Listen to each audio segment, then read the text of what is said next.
Shabbat shalom, Shabbat shalom. How y'all doing, family? This be y'all brother, man. Zaquan, Rock the Sun, Ben Yasharala. How y'all doing this Saturday, man? I hope y'all having a good one. It's about over, but there's still some rest to be got. Yeah, how y'all doing today, man? So we back. We back again with another presentation. As y'all see what the title is, Gentiles grafted in to serve the Israelites. But that's what the Bible says, So if you're in Gentile and you got soft ears, sensitive ears, this might not be a lesson for you. However, if you got an open heart, open mind, and you're really ready to serve the one true God, the God of heaven and earth, the God of Israel, then it's the lesson for you, man. I promise you. You might be made mad and all this stuff. You may even be hurt. You may even find a sense of joy. But I'm willing to guarantee you will be edified. Because, this is what I bring, edification, man. I don't have time for the buffoonery, for lack of a better term. It's strict edification, man. So, without further ado, man, we're going to give all praise, honor, and glory to Yahuwah, and we do so in the name of the beloved Son, who the world ignorantly calls Jesus Christ, whose proper name is Yahushua. Thanks to the brother Jedediah and priest Carr, man. They really been putting this info out there for us, man. The Hebrew and everything else, I advise y'all to tune in to them brothers, man. It's nothing but just to learn the Hebrew. I have a translation of the brother's Bible that I had purchased some years ago, man, when I first started. This is it right here, man. This is Brother Jedediah's work, man. The brother is real fluent and deep in the Hebrew, man. I would suggest that y'all tune in, man, and get edified and learn our true language.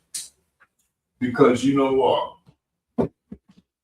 You don't learn our true language because we're going to call ourselves Hebrews. We must be able to speak the Hebrew language. So, after this class, the most I will be, and me and my family will be tuning in to the Hebrew lessons that the brothers are presenting, right?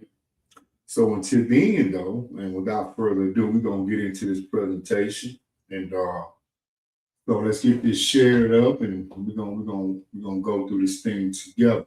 So first thing I need to do is add to the stage, right? And then I'm gonna click here. And as you can see, hopefully you all can see. And the title is Gentiles grafted in to serve the Israelites. Got a pretty nice visual there for y'all. See the flag represent all the nations that, serving Israel, the true Israelites, which is these people here. And as you see, they bringing their wealth, and they riches and stuff to the Gentiles and their services. To the Israelites. So yeah. So let's move on, y'all. Let's go to the first slide. All right, this presentation explores the biblical theme of Gentiles, which are non-Israelites, serving the nation of Israel, the true Israelite, not the 1948ers or the little hat boys, as we call them. Not those. Those are imposters. Those are Gentiles. They go on to say, framed through prophetic scripture, scholarly interpretation, and historical examples. In the ancient text of the Tanakh, the Old Testament, a recurring vision emerges, a day when the nations of the world recognize the unique role of Israel and move from being their adversaries to their supporters and servants. This day is coming, and it is very, very near, right? Next slide. Say, today, we are diving into a prophecy that is often misunderstood, sometimes controversial, but ultimately deeply hopeful, right? We are talking about the service of the nations, The biblical promise that a day is coming when those outside the house of Israel, the Gentiles, will move from being the persecutors of God's people to being their greatest supporters and servants. All right, let's move on. So in Isaiah 60, verse 10, the Lord speaks directly to Zion, saying, foreigners will rebuild your walls and their kings will serve you, right? Let's go to Isaiah 60 and let's read this straight from the word, right? Isaiah 60, verse 10. Let me get in the KJV. Here we go. And it reads, and the sons of strangers, let's hit the asterisks and see what a stranger is. Foreigners, right? Shall build up thy walls, and the kings shall minister unto thee. For in my wrath I smote thee. Talk about the true Israelites, us, right? But in my favor have I had mercy on thee. So, he's going to raise us up again, right? It goes on and says that, think about that for a moment. Throughout history, we see the nations of the world tearing down the walls of Jerusalem, from the Babylonians to the Romans, right? But the prophet Isaiah sees a reversal. He sees a day when the wealth of the nations flow into the city, right?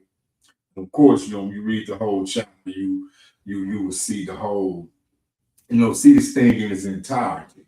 So let's see what these commentators got to say. As the great commentator Matthew Henry once noted, say this isn't about forced labor or slavery. Let's keep that in mind, Gentile. Keep that in mind.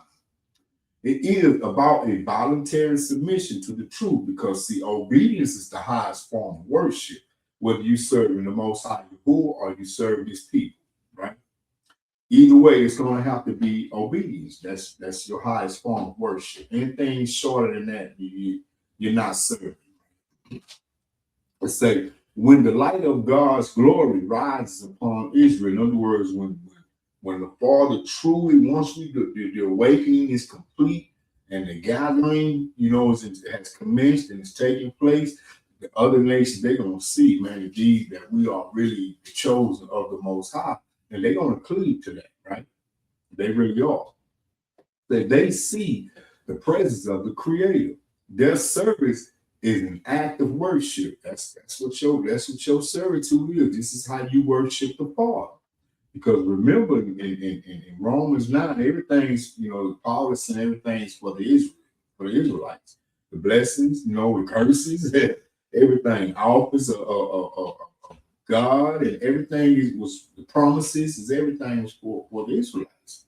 So the only way you can partake in these blessings, you got to serve these people, which is us, not them, right? So their service is an act of worship. They realize that to serve the purpose of Israel is to serve the purpose of God, right? Now, I use the term God right here colloquially, so, people can relate, because I know a lot of y'all there is oblivious to the true name of the Father, right? Next slide. Witness of history, the forerunners of service, right? And these are examples of Gentiles who served the Israelites. And this is how they want favor with the Most High. Let's read this. The number one is Cyrus, right? It reads, we don't have to wait for the distant future to see what this looks like, right? The Bible gives us prototype. Here's one.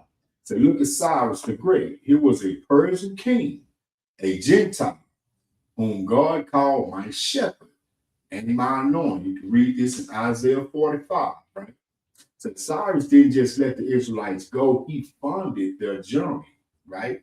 He used the treasury of Persia to rebuild the temple of the living God. That is historical evidence of a Gentile king serving the destiny of Israel. And there's many other instances and accounts of Gentiles serving the Israelites and winning favor with our Father for their servitude.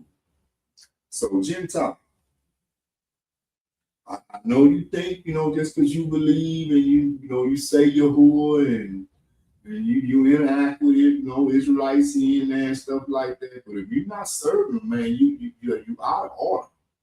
You know, if you're not serving the Israelites, you're out of order, and you're not serving the Most High, because it's through serving them is how you serve the Most High. Keep that in mind. We're gonna show you that here. Most High with it. This is the edification.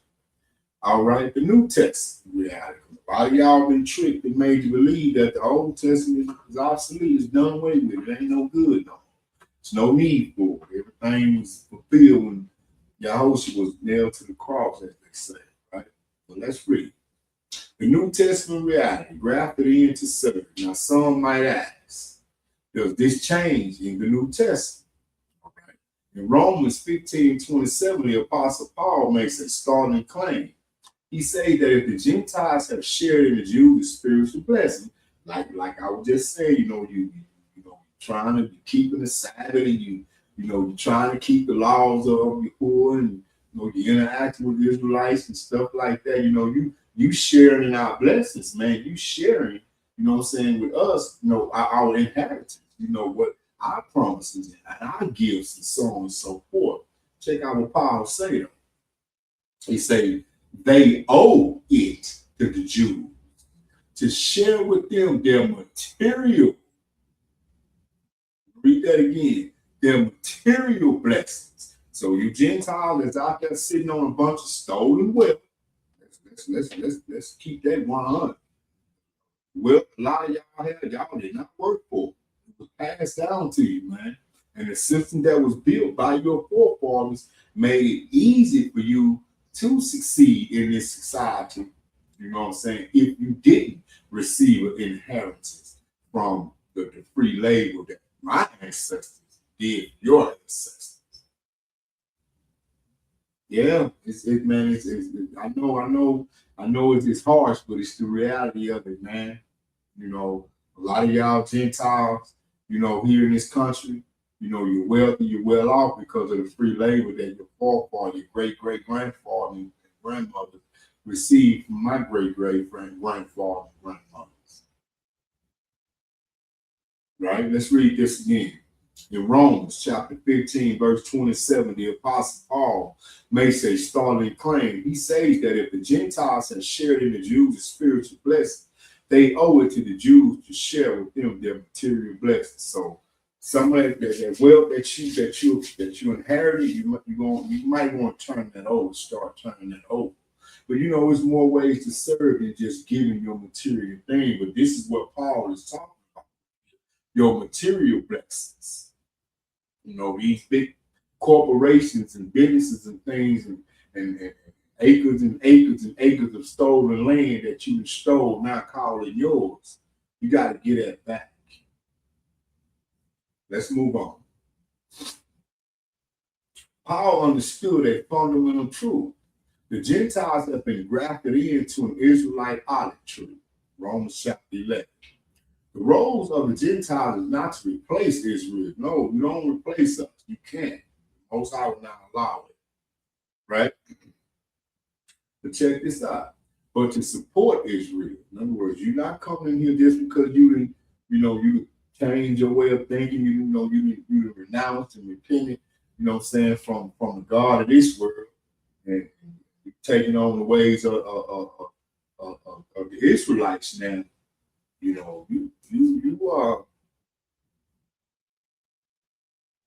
You're not just a man. Nah. That's why I said, don't boast against the natural branches, man. Right? Let's read on. It say the scholar, Dr. Thomas Constant, points out that Gentile service is meant to provoke Israel to jealousy, because that's the only reason why you got in, because we rebelled. We start acting a fool. So our father, he adopted him another child. But still, you got to be subservient to his original child. But he still loves his original child. His original child is not a fool right now. Right? It's basically what this is, alluding up to. It says, meant to provoke Israel to jealousy, not a bitter jealousy, but a longing. Our service, our love, and our support for God's original covenant people are meant to show them the beauty of their own sight. So that's what it was all about. It wasn't about the Most High doing away with his people and all that. No. No.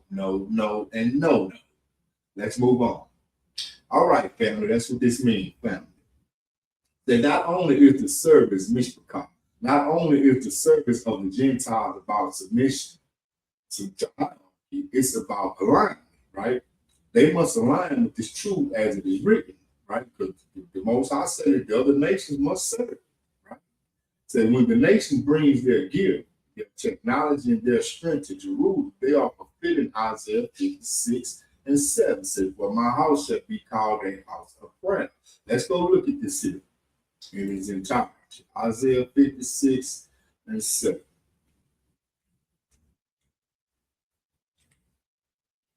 We're gonna take our time and do this one today, y'all.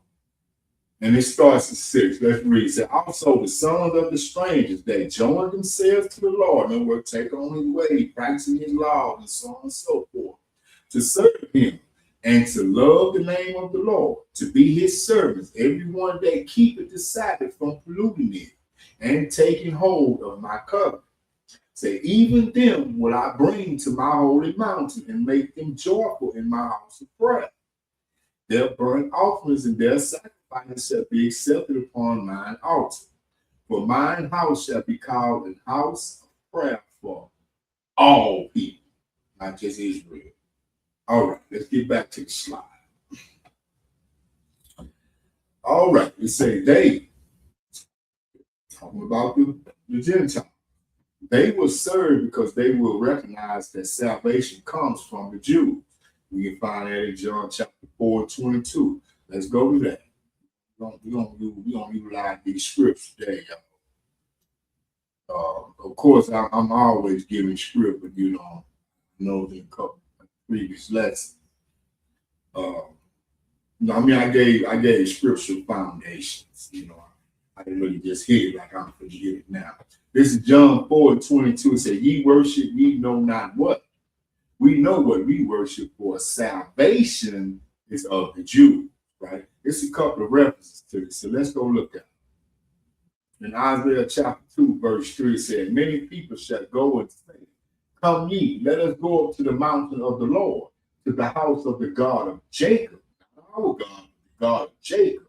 So this is the Gentiles, right? Say, and he will teach us of his ways, and we will walk in his path. For out of Zion shall go forth the law, and the word of the Lord from Jerusalem. There's other ones on here, but I'm not going to go into all of them. That's enough right there. Okay, saying they will serve because they will want to see the walls of peace. In other words, you can just turn on YouTube now, man, and you will see where a lot of Gentiles, a lot of white people, and other Gentile nations that's citizens here in this nation is like, man, we see what black people been saying and all this old type of stuff. In other words, they starting to see the corruption of this nation as well as this world. And everybody is longing for peace, some type of hope and salvation from this drama, right? So when they see this here and recognize us as being the people of God, that's when they like, whoa, that light gonna come on. They're gonna come running with everything they own. Why not do it now? Especially if you know what the outcome of this thing gonna be, right? Because you will serve, or you're not, you're gonna pass. You'll be utterly wasted. All right, so they will serve because they will want to see the walls of peace be rebuilt. They will serve because they'll know that when true Israel is restored, not the little handball, not the 148, that false. Just put it like that. Right? It say, and the nations, this will be Gentile or God, right? Aligned with her. The whole earth will be filled with the knowledge of the glory of the Lord as the waters cover the sea, because the Israelites will be awakened. The whole entire nation will be regathered. You know what I'm saying? So therefore, you can't hear nothing but this word of the Lord, this knowledge of the glory of the Lord, right? And say the Gentiles will know we the boys. Zechariah 8:23. Let's go look at that. Zechariah 8:23.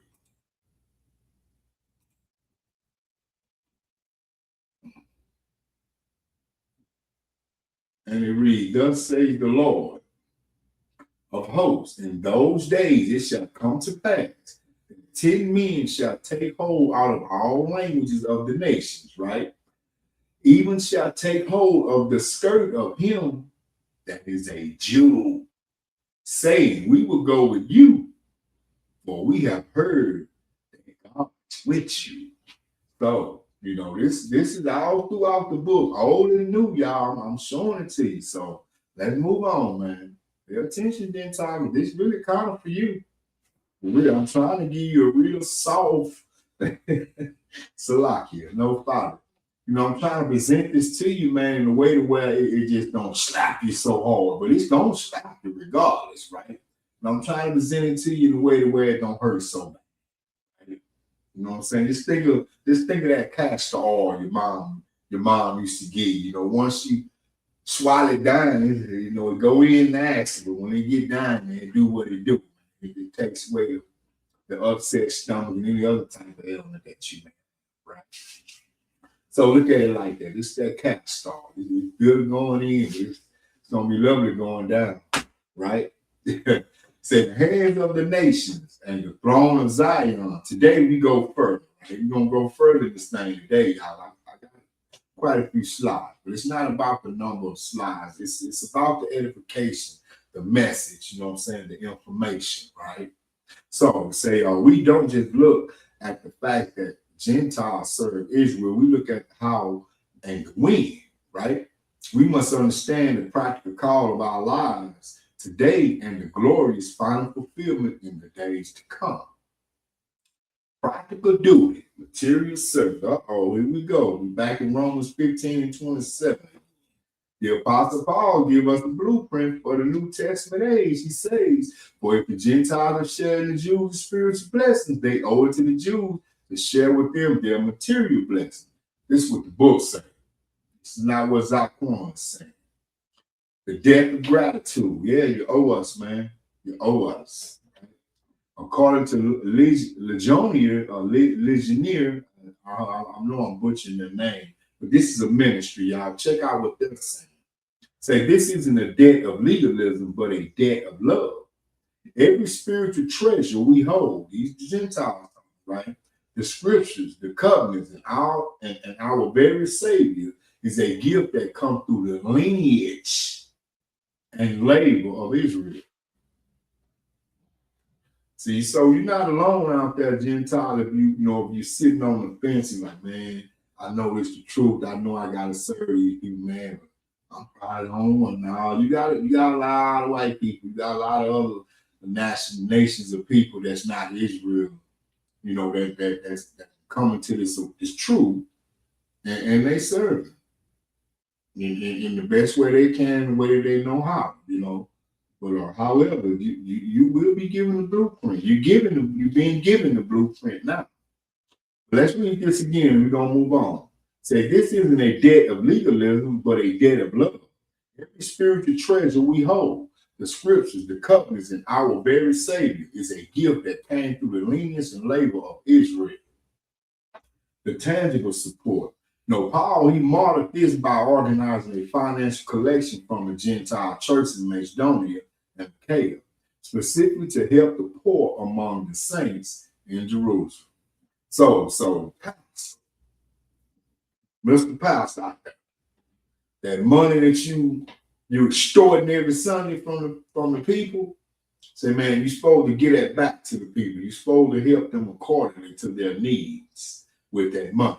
You ain't supposed to go buy no Bentley, man, no jet and 500 room mansion, man. You got to help the people. If not, the Most High gonna destroy you too, man. Let's move on. Modern application. For the church today, this means rejecting anti-Semitism and actively standing in the splash zone of God's blessing by supporting the needs of the Jewish people. I meant to say Jews, y'all. Typo. It said whether through prayer, financial aid, or advocacy, or material service is a sign of our shared identity in the family of God. Okay, the eschatological vision, right? The millennial service, he's dealing with the prophecies and the interpretation thereof, right? and say, but there is a bigger day coming. When we look at the eschatology, my bad, the study of the end times, we see little physical fulfillment of Isaiah's vision, right? The rain from Jerusalem. GodQuestions.org explains that during the millennial kingdom, Jesus Christ will reign from the throne of David in Jerusalem during this 1,000-year period. Israel will be lifted up as the chief of the nations, right? Talking about the millennial reign.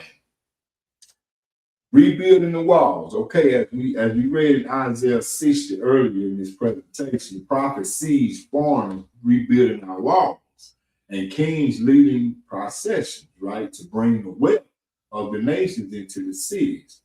You have commentators, right? Commentators and enduring words suggest that in this age, the nations will willingly bring their best resources, technology, and wealth to honor the King of Kings and his chosen city. And you know, in the city, it's the people, right? Let's move on. Worship of the King. Dr. Thomas Constable and other points to Zechariah 14, noting that representatives from all nations will travel to Jerusalem annually to worship and keep the Feast of Tabernacles. This is the ultimate service, right? A global alignment where the nations recognize their peace and prosperity depend on their relationship with the God of Israel, of course, through his people.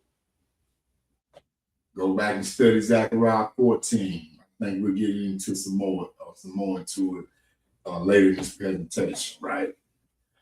Okay, the prophetic mandate, the reversal of the curse. And you know, the Most High said that he would you know, put the curses on our enemies and all those that hate us, man. So if you hate, you ain't gotta be done nothing to it if you just hate us. You know what I'm saying? The Most High gonna put the curses on. Let's move on. And Yeshayahu, that's Isaiah, 60:10, the Father's speech directly to the scattered and broken daughter of Zion. It said, foreigners will rebuild your walls and their kings will serve you. For too long, the Israelites have been the ones building the walls of other nations. That's right. I mean, from Egyptian all the way up to this American captivity, we have built up other nations. That's right.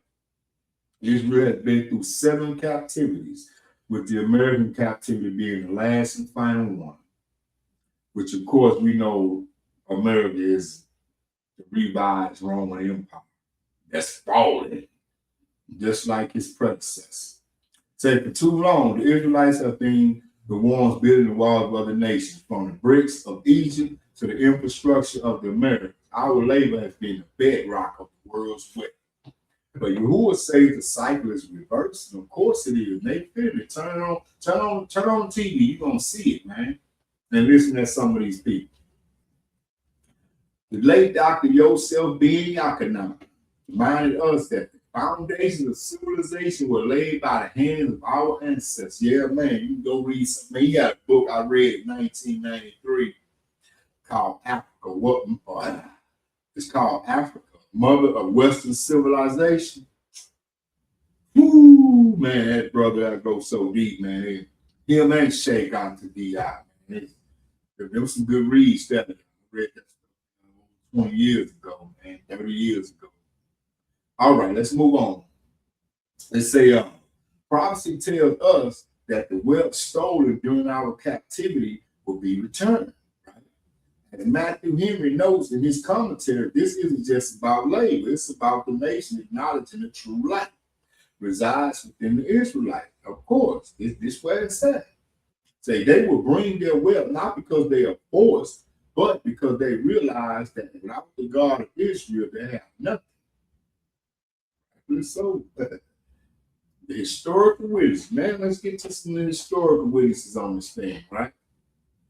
The black presence in the text say we have to look at history through the lens of truth. When we talk about Gentiles serving Israelites, we see it in the life of Yehoshua himself, right? Yeah, and we also we look at Cyrus, right? The Great. Say he was a Persian king, a Gentile, but Yahuwah stirred his spirit to serve the Israelites. He didn't just let them go. He reached into the Persian treasury and handed the Jews the gold and silver to rebuild the temple, right? Say this is a historical pattern. When Yahuwah moved, the kings of the earth opened their hands to serve his people.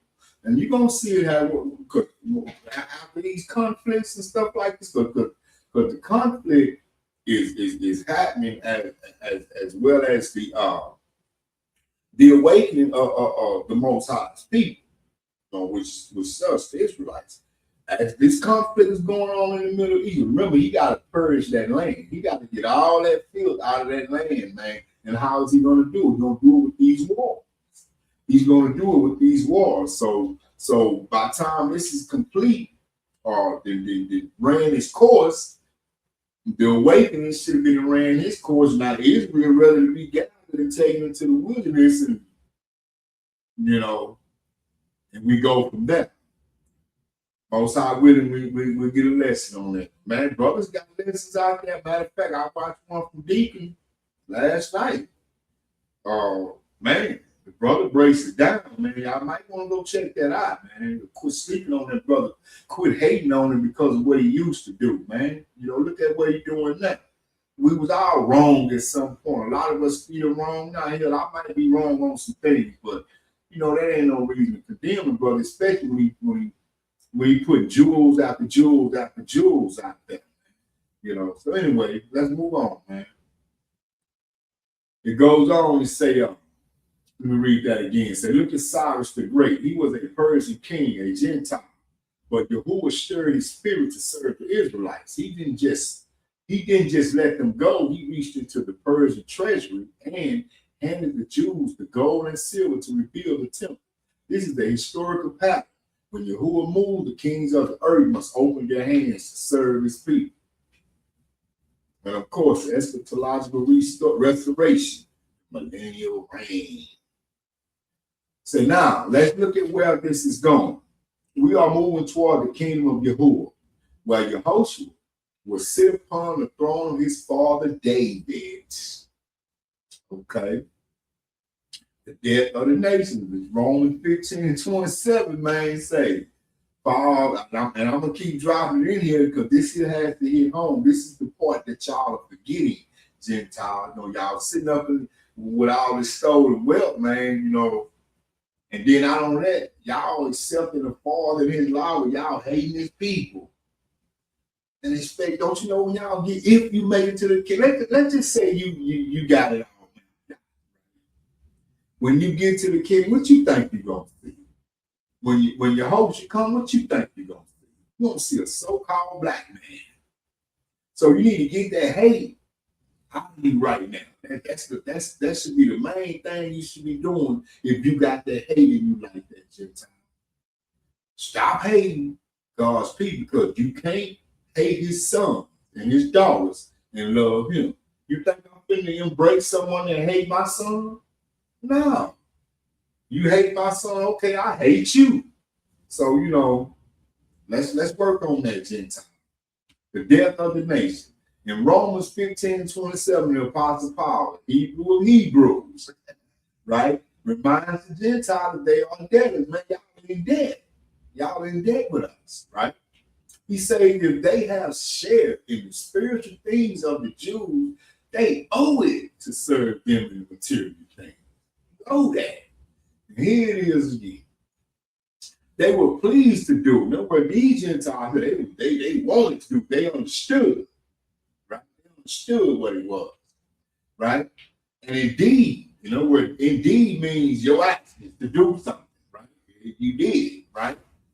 And indeed, they owed it to them. For if the Gentiles have shared in the Jews' spiritual blessings, they owe it to the Jews to share with them their material blessings, right? Final order, during the 1,000-year reign of Yehoshua, the world will finally see the true Israelites in their proper place. Scholar Randolph Winsor, he go his book right here. It's the book. Right here. Babylon and Timbuktu traces our journey through the diaspora, or diaspora. You know how you pronounce it, right? It says, showing how we were hidden among the nations. We weren't lost, we was hidden among the nations, right? But in the end time, like in Zechariah 14, tells us that the nations will have to come up to Jerusalem to keep the FOT, Feast of Tabernacles. If they don't serve, if they don't show up to honor the king and his people, the rain will be withheld from their land. So check this. Matter of fact, let's go get to that. Zechariah 14.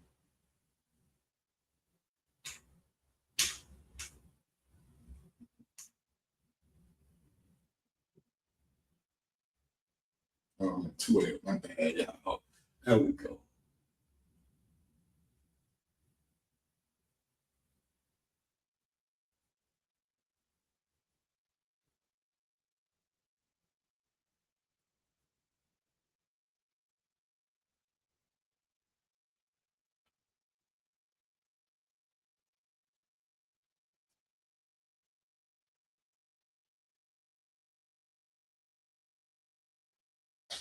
I thought I had this one queued up. Here we go.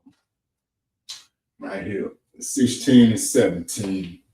It reads, and it shall come to pass that everyone that is left of all the nations which came against Jerusalem shall even go up from year to year to worship the King, the Lord of hosts, and to keep the Feast of Tabernacles. It say, and it shall be that whoso will not come up of all the families of the earth unto Jerusalem to worship the King, the Lord of hosts, even upon them shall be no rain. So the Most High gonna starve them out like that. You know what I'm saying? It's man say, but the rain represent the abundance of material and wealth they may have accumulated or may have or what have you, and he gonna shut that down.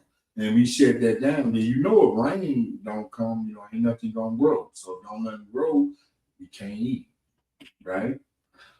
Let's move on, y'all. The awakening of the seed. Now, the service of the Gentiles is the final act of Yahuwah's justice. It is the moment where the first shall be last and the last shall be first. We don't look at this with a spirit of pride, but with a spirit of truth. We serve a God who sees the 400 years. The Most High ain't forgot about this. That's why he's going to take these nations through what they took us through, but don't. Right? Let's read on. We'll get to it. Who sees the scattering, transatlantic slave trade, and who promises that the very nations that carried us away in ships will one day build the walls of our eternal homes.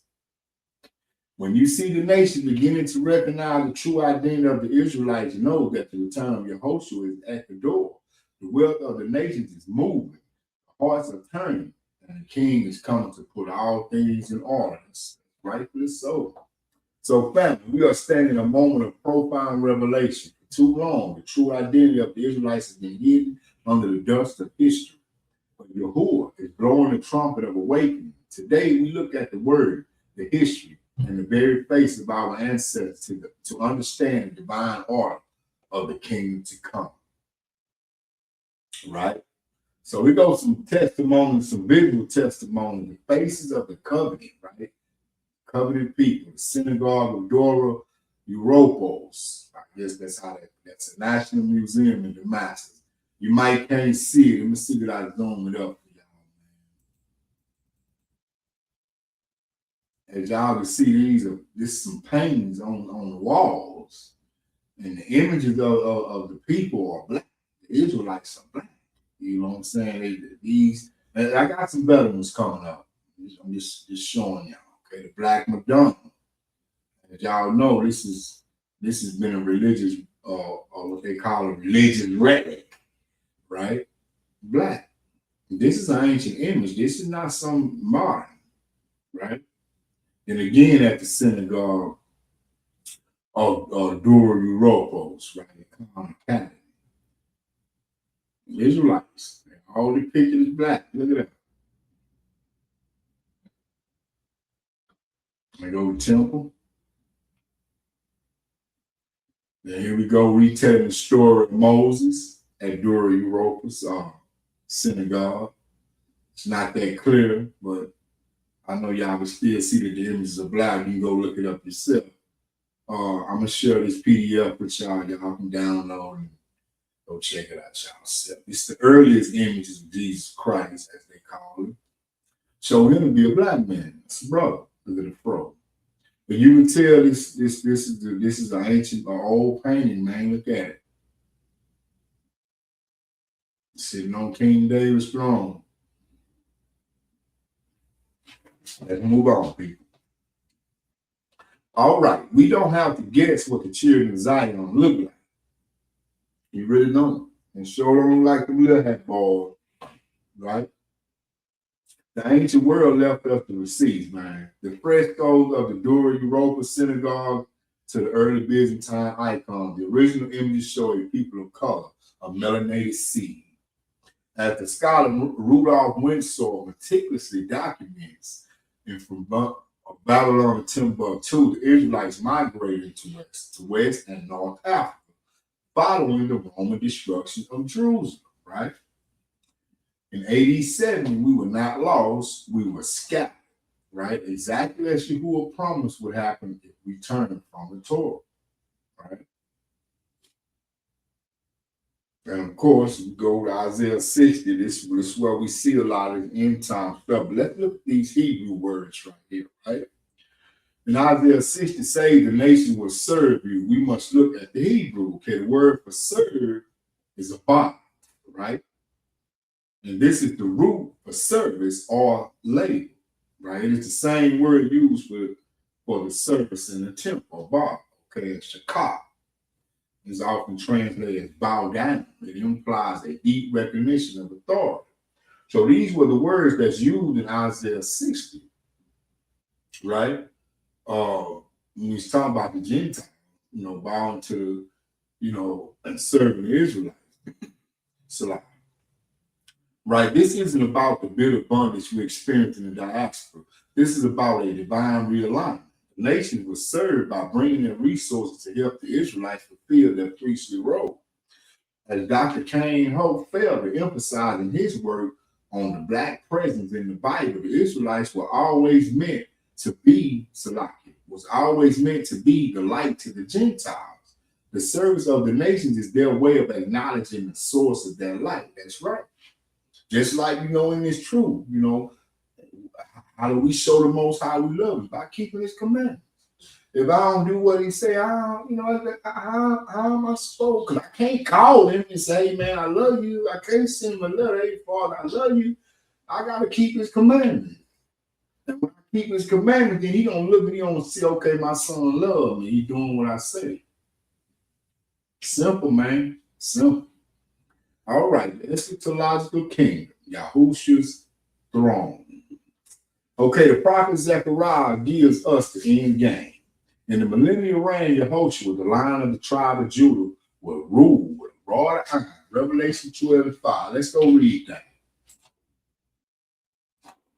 Revelation chapter 12, verse 5.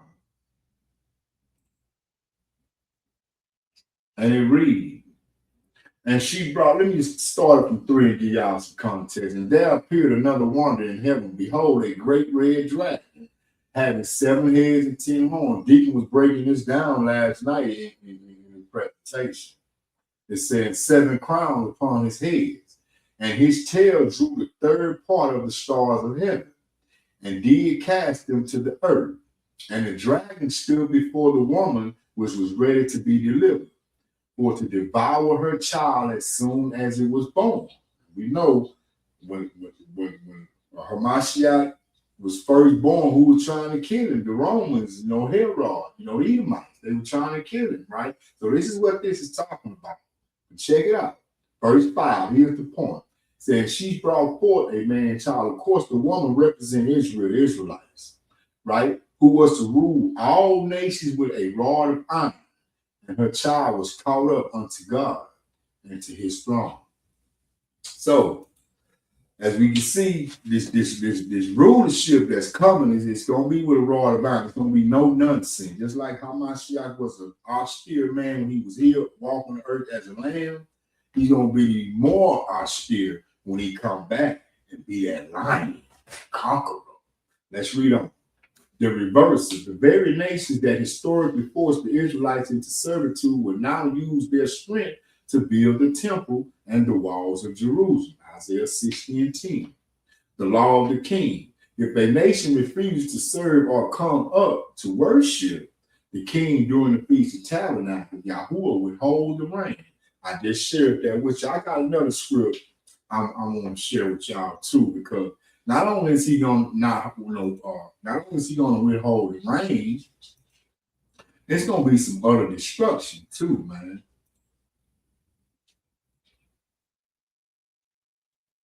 So like that is 66, that's 60.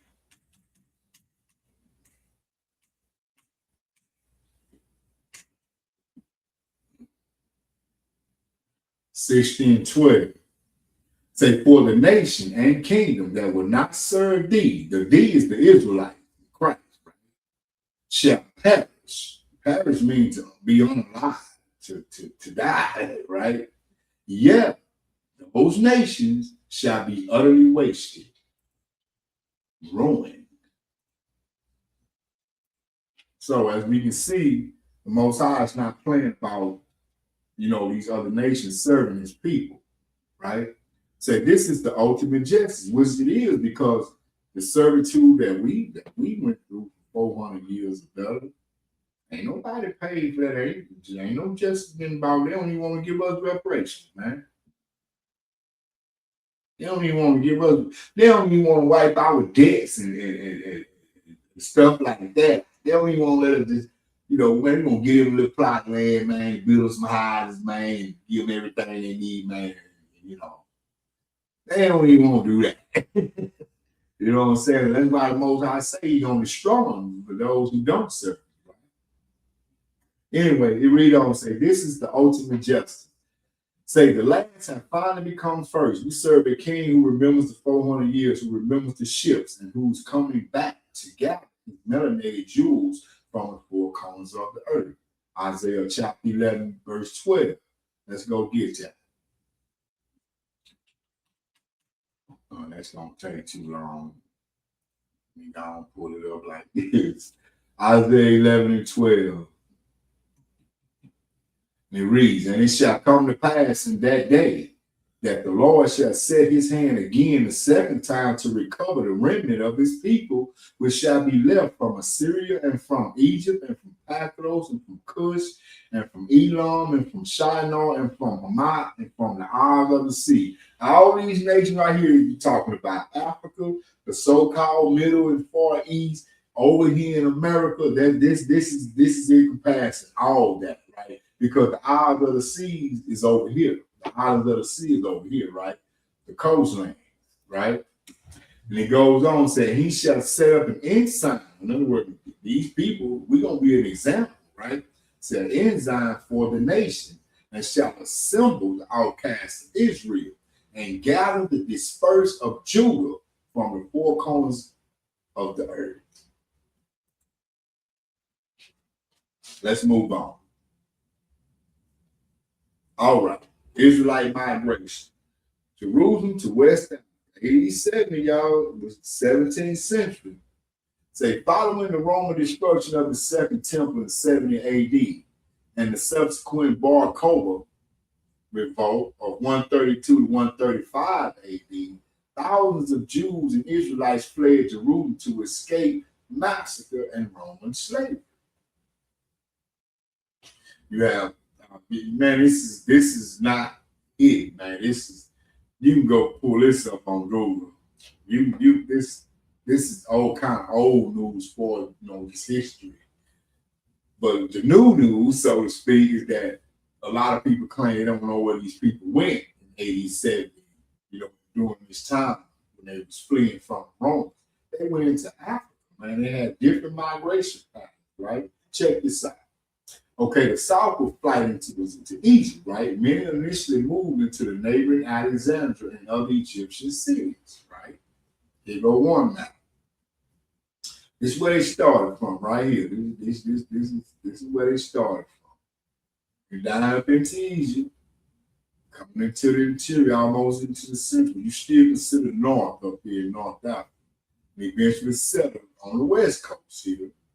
And then by the time the transatlantic slave trade come along, they took them out this route. up here, up here. Yeah, they went all over. And even they don't even show all of it here because you had migrations up this way as well, into Europe and stuff like that. But not as big as these migrations. This was the bulk of it right here, going into Africa. Because why?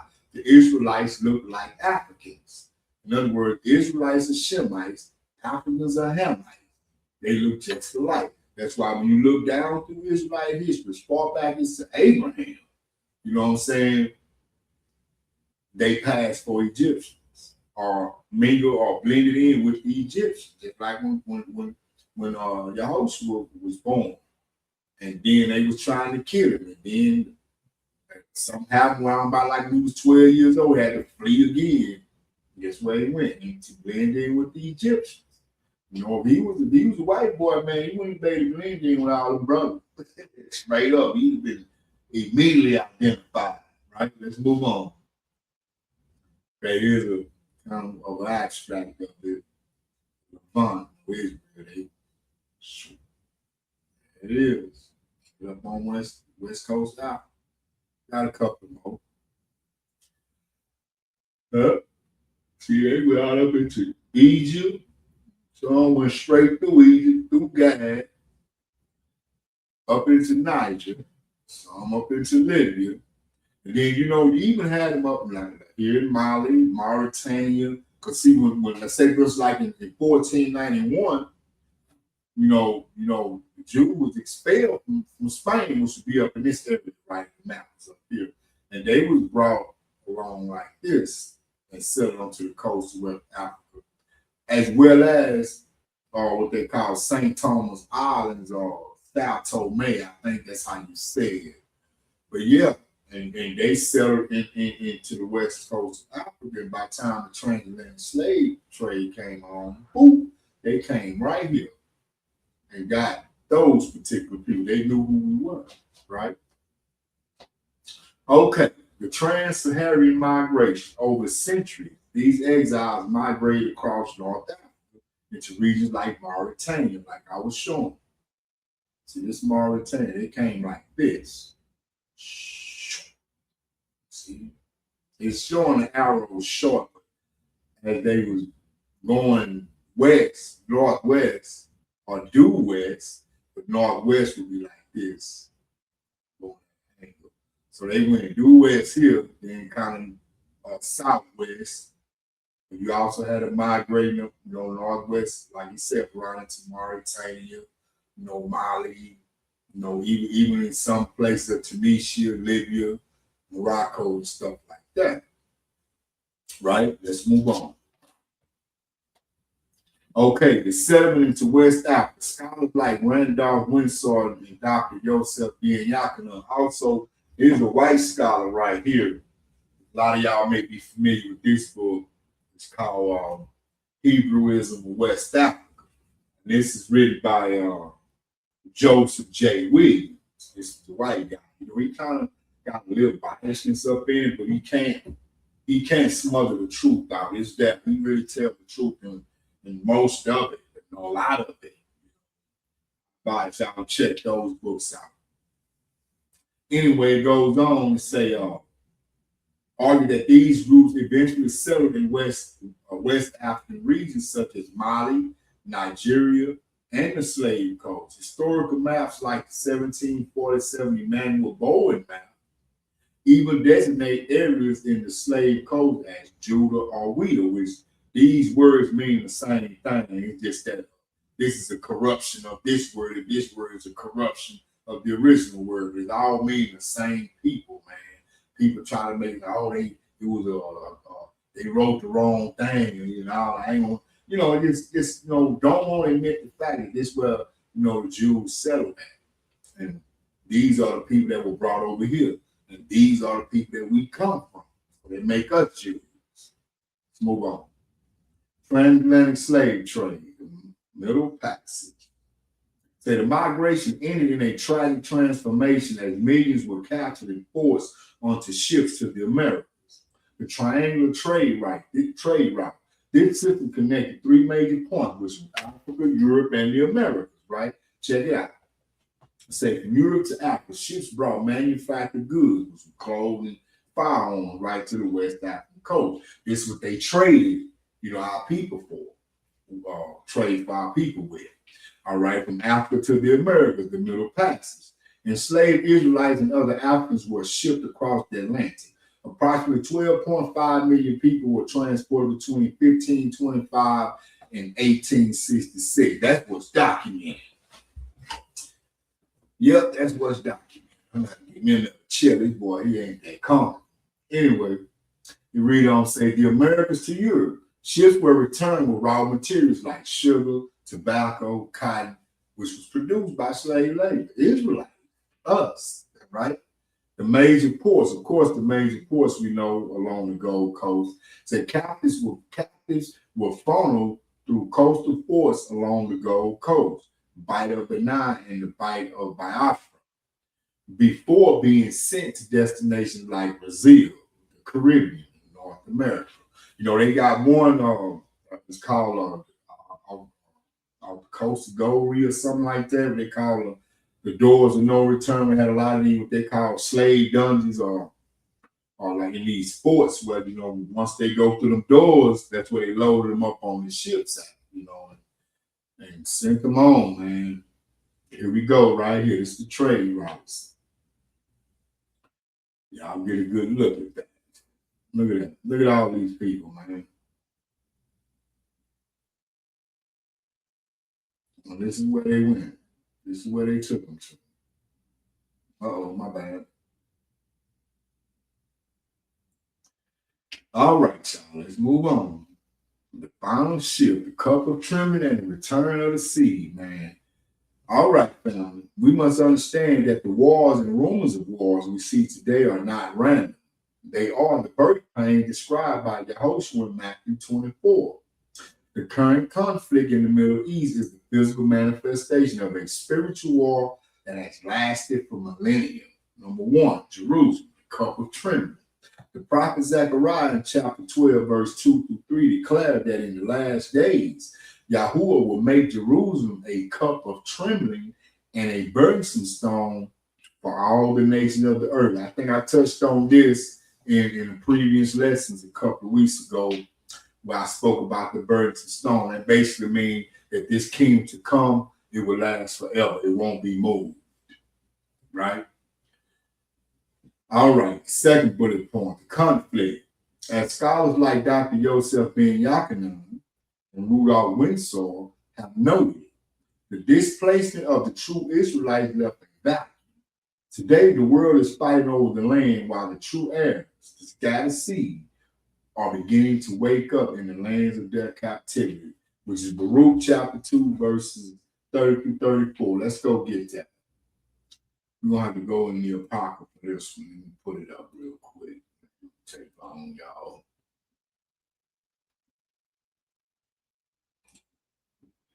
We're going to, you're going to start at verse 30.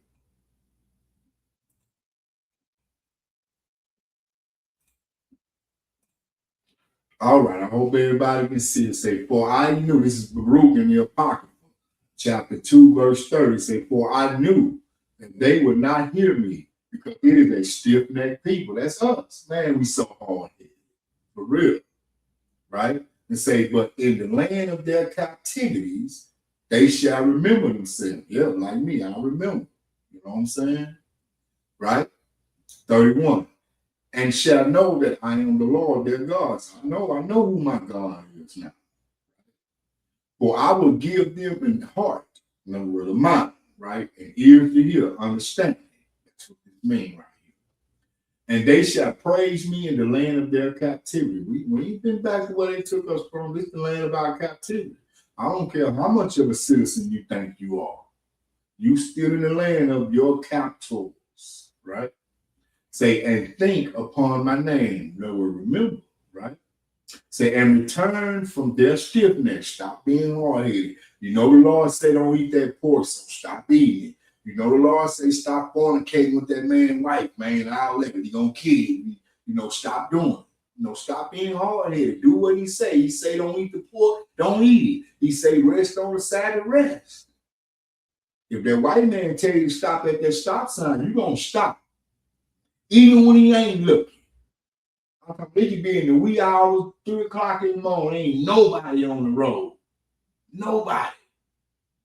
You're going to stop at that stop sign still.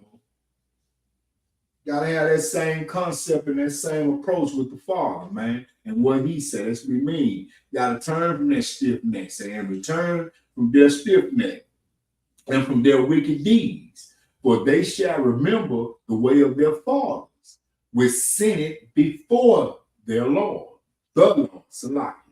And I will bring them again into the land which I promised with an oath unto their fathers, Abraham, Isaac, and Jacob, which names changed to Israel. You had 12 boys, which make up the children of Israel. That's where we come from, right? And they shall be lords of it. And I will increase them, and they shall not be diminished. Let's go on in one more verse, right? The last verse. And it says, and I will make an everlasting covenant with them to be their God, and they shall be my people, and I will no more drive my people out of Israel out of the land that I'm giving them.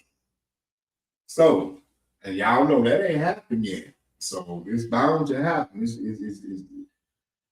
on the brink. We're on the cusp of it. But anyway, the Lord said we will remember ourselves in the land where we were held captive. You know, we were scattered to the four corners of the earth. So we're waking up not only just here, but everywhere on this planet. Because the end of the times of the Gentiles is here. Yes, it's here. If we go in Luke chapter 21, verse 24, your host will give a specific prophetic timeline. Jerusalem will be trampled on by the Gentiles. The time of the Gentiles are fulfilled. Who are the Gentiles? You got Amalek over there, which is Amalek was the grandson of Esau, right? And we know Esau, he integrated with a lot. He made it with a lot of other Gentile nations and produced offspring, right? It's why you hear people say, oh, the Esau, the Edomites, or the Arab. Okay, you took on Esau took on the Arab wife, one of Ishmael's daughter. You know, he took on an African wife. You know, I think that was one of his first wives. If I'm not mistaken, I have to go back and read the text. But the thing is, the land that's being occupied by the people who calls themselves Jews are not. They are the synagogue of Satan, right? And as you can see what's going on over there, their kingdom is almost to naught. In other words, they are slowly but surely being purged out of that land because it's not theirs. You know, the fulfillment. The times of the Gentiles begin when the Israelites were driven out by Rome in AD 7 and stole into the four corners of the earth. That's when their time started. But it's going to be a regathering, people. And as you can see, the regathering. Yahuwah promised in Isaiah chapter 11, verse 11 through 12, that he would set his hand a second time to recover the remnant of his people from Cush, which is Africa, the islands of the sea, and the four corners of the earth. The fact that the scattered seed, Salaki, is now identifying their heritage is the greatest sign that the time of the Gentiles is drawing close. But remember, he say in the last days, you know, we're gonna wake up in the land of our captivity. Okay, so we're in the last days. That means that what's going on with them over there is that judgment that he's putting down, right? In a nutshell. All right, the judgment of the nation, Joel 3. We about coming up on the end of this thing, y'all. Transatlantic slave trade is specifically addressed in end time prophecy. In Joel 3, chapter 3, verse 2 through 3, Yahuwah says he will gather all nations to the valley of Jehoshaphat for judgment because, this is why, right? They scattered his people among the nations, they parted his land, they cast lots for his people and sold boys and girls into slavery. Why? Rome and stuff. But let's go get this Joel 3, y'all. Let's go read this here. Joel 3, where we at? Right. And we're going to start at the top. It says, for behold, in those days and in that time, talking about now, then they was talking about now. When I shall bring again the captivity of Judah and Jerusalem, in other words, the northern kingdom and the southern kingdom. The southern kingdom is Judah, the northern kingdom is Jerusalem, but they're all Israelites, right? It say, I will also gather all nations and will bring them down into the valley of Jehoshaphat, valley of the cities, and will plead. This word plead, it don't mean what you think it means. Let's see what it means. Enter into judgment. In other words, you can make war with these people, right? Say, plead with them that for my people and for my heritage Israel, whom they have scattered among the nations and parted my land, right? And they have cast lots for my people and have given a boy for an harlot and sold a girl for wine, that they might drink. Yeah, this is what they did. And this is what they're going to pay for, right? The service of the Gentiles mentioned earlier is the divine recompense for this history.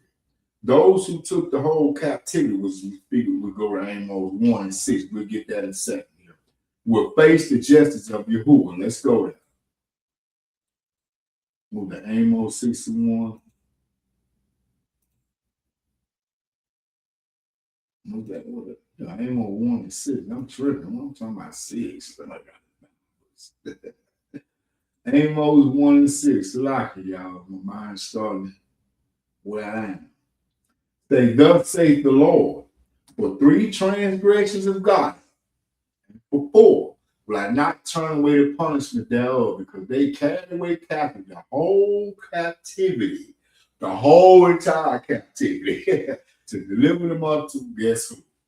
Edom, so-called white man.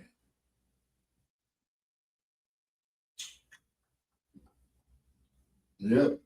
These were the Hamites who did this. Let me show you. Let's go back to Joel. Watch this.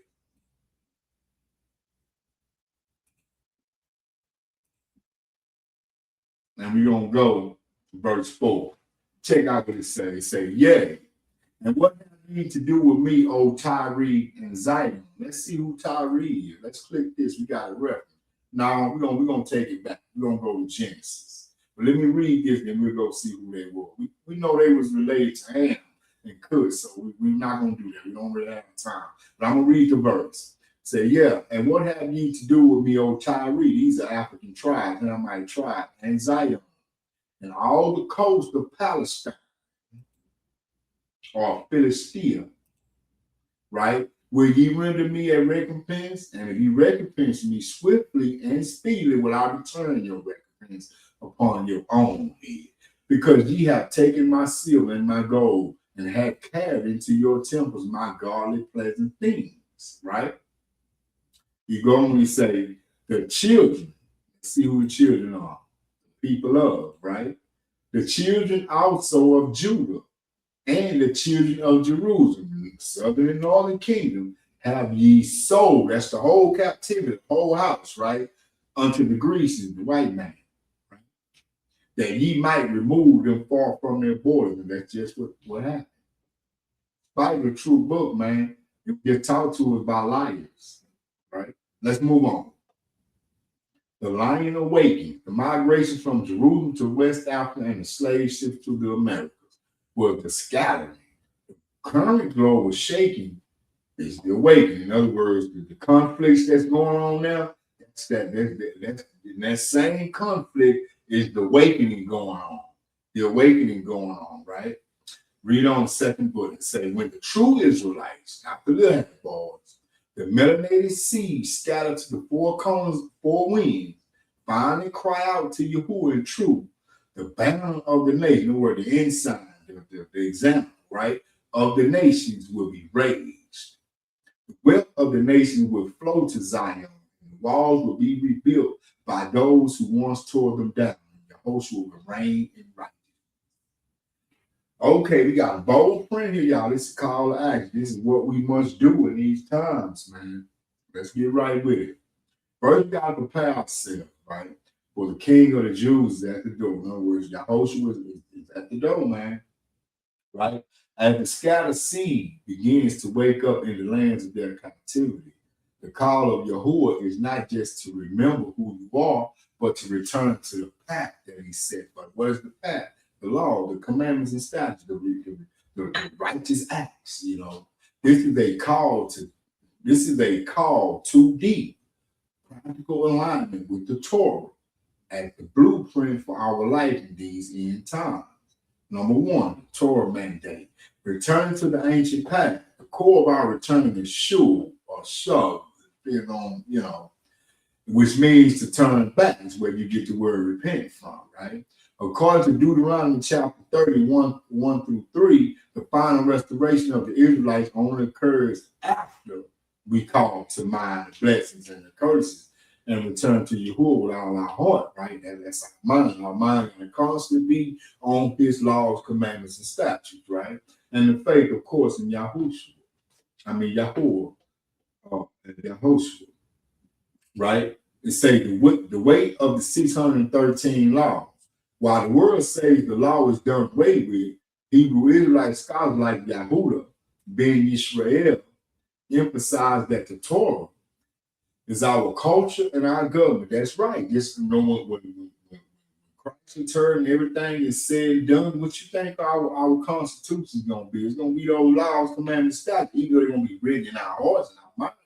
That's what our Constitution is going to be. The laws. They're not done away with, man. Right?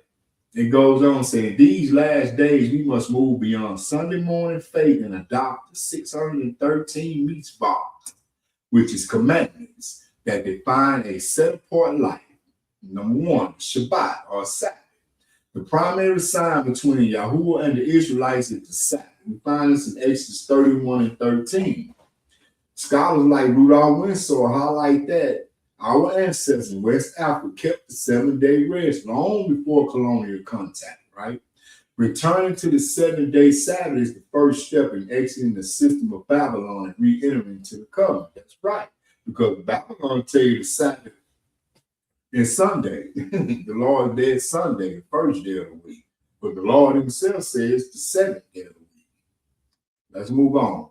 And of course, the dietary law. And you know what? It's the breaking of these laws right here that's going to get a lot of people. You know what? They're going to get everything right with this. Because they just can't, something they just can't let go. It ain't that they can't, they don't want to.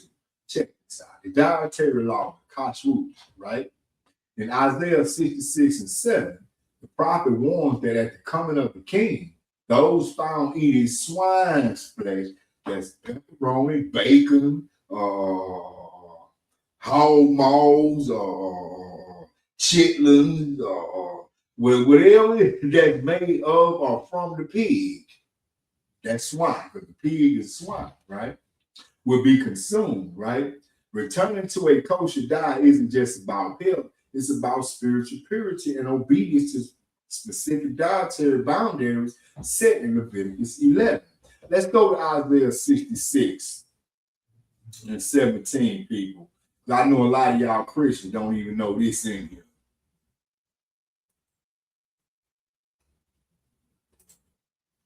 I being out there teaching on the street, I had a lot of them come up to the camp and be like, so you tell me the Lord gonna kill me for eating pork? What if I'm hungry? They're trying to, justify that stuff. That cognitive dissonance, it sets in, it just locks their brain up. But check out what Isaiah say.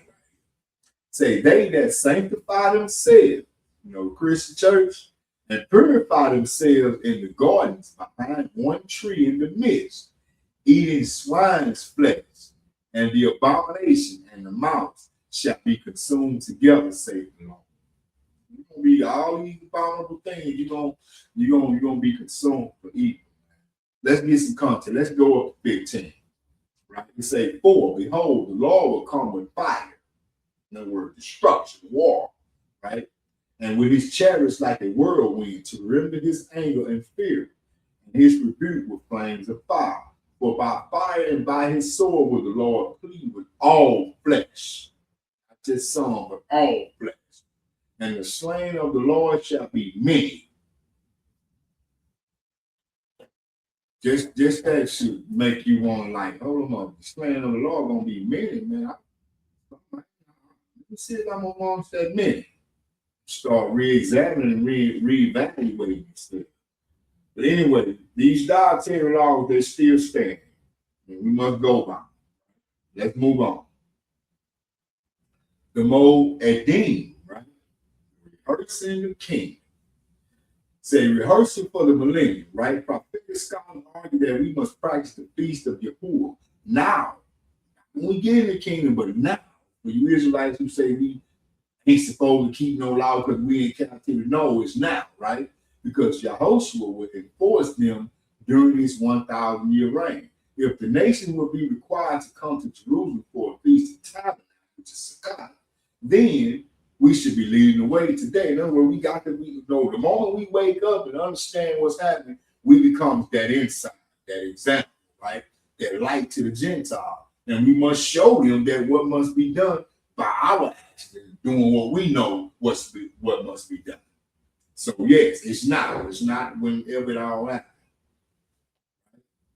And another thing, separation from paganism. Boy, this is another thing that's condemning a lot of us too. Right?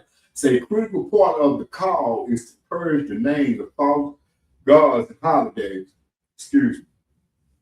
like Christmas or Easter from our mouth, as commanded in Exodus 23 and 13. Let's go look at it. Exodus chapter 23, verse 13. Exodus 23, verse 13. And it reads, and in all things that I have said unto you, be circumspect, and make no mention of the name of other gods, neither let it be heard out of thy mouth. That's law. Let's move on. Social order, love and brotherhood. Man, you know what? This call to action right here, man, is what's going to get a lot of us condemned too, man. Because the brotherhood right now in Israel is shot. I'm talking about brothers is really tripping with each other over nothing. I'm talking about nothing, man. Petty stuff. You know what I'm saying? No, we can't get nowhere like that, man. We gotta get together. We got to exercise true brotherhood. You got to really and truly want for your brother what you want for yourself, man. And when you understand and able to do that, then you ain't gonna violate it, brother. You will not violate it, man. For real. Let's read. Unity of the seed. We are commanded not to hate your brother in your heart. Leviticus chapter 19, verse 7. After centuries of being divided and conquered, our return requires a radical commitment to the Israelite family. Let's go read Leviticus 19 and 27, 19 and 17. Leviticus 19, verse 27. I'm tripping. That ain't women, man. That ain't my man. 19 and 17. I don't know what may say 27. They said that got out. Show you, but I've been up all morning trying to prepare this thing for y'all. About 4 or 5 hours, put it all together. It say verse 17, Leviticus chapter 19, verse 17. Thou shalt not hate thy brother in thine heart. Thou shalt in any wise rebuke thy neighbor, nor suffer sin upon him. In other words, put them in a position where they sin and all that, just doing stuff to make them sin, And that's really beefing and tripping behind nothing, man. But as you see, the law say that we shall. That's a command. Can't hate our brother, man. Can't hate him. I know we've been taught to hate each other. We got to break that too. Also, a light to the Gentiles or nation. That's what Gentile means, nation, right? As the Israelites return to these laws, the world will see the glory mentioned in Isaiah 60. Our obedience is what causes the nation to realize that Yahuwah is with us, leading them to bring their wealth and serve to Zion. So you want these riches that's been stolen from you? Say, man, you got to practice the highest form of worship. And the highest form of worship in this thing is obedience. Adherence to the laws of God. They're not done away with. Hamashiach said himself, they're not done away with. Right? Let's read on. The final charge, fill your land. Yeah, man, family. The time of the Gentiles is ending. The migration is over. The awakening has begun. Yahushua taught in the parable of the 10 virgins. Only those with the oil of the Spirit and the Torah will be ready when the bridegrooms appear. Right? So what we must do, we got to purge our home of idols and unclean food. You got to sanctify the Sabbath as the sign of our identity. No, we can't do nothing. If you don't do something on the Sabbath, like what I'm doing, right? Like my wife and my son, they now, watching, they knowledge and stuff and videos. Then when I get through with this, then we're gonna do our Hebrew class. You know what I'm saying? From Brother Jedediah, right? And that's what we do on the Sabbath. We rest. We don't cook. We don't go, spend no money, none of that. We sanctify this day. We keep this day holy, right? And of course, you got to study the scrolls for yourself to confirm the good and ancient past. If that is real, we're gonna be wrapping it up. And here. And as always, man, I hope y'all got something out this lesson, man. And if you did, please like and subscribe if you haven't already. And next time, shalom, man. Thank y'all for tuning in.